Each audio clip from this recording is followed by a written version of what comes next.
Page 161. Engine Lubricant Problems. The methods to observe and determine the causes of engine lubricant problems are as follows. 1.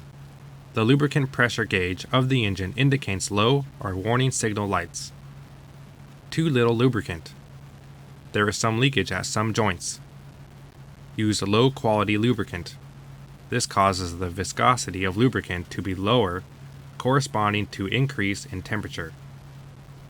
Pump head or pipe is clogged. Spring of pressure release valve is too weak. Bearing of crankshaft, connecting rod or camshaft is eroded. 2.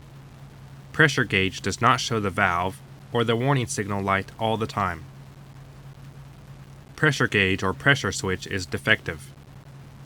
Tube that connects at the pressure gauge or pressure switch is clogged, or the lubricant pump is not functioning.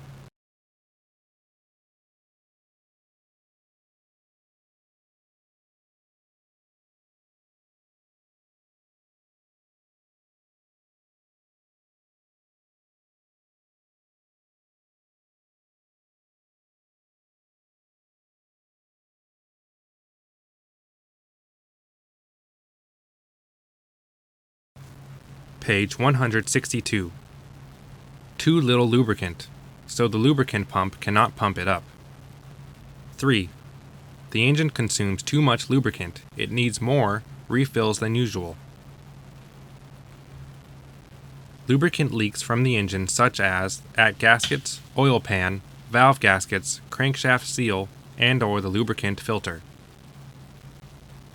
Cylinder, piston ring is eroded or defective. This causes the lubricant flow and combustion in the combustion chamber to be more than usual. Valve sleeve or valve rod is eroded. The engine is too hot. 4. When pulling out the lubricant check level rod, a water stain also comes out. This means that there is some water mixed with the lubricant. Cylinder gasket is defective, or the coolant leaks into the lubricant pan. There is a crack in the cylinder. The water is leaking and flows through the lubricant pan. The thread of the cylinder is loose. The cylinder head is open so the water leaks. The engine may be flooded. The water will leak into the engine.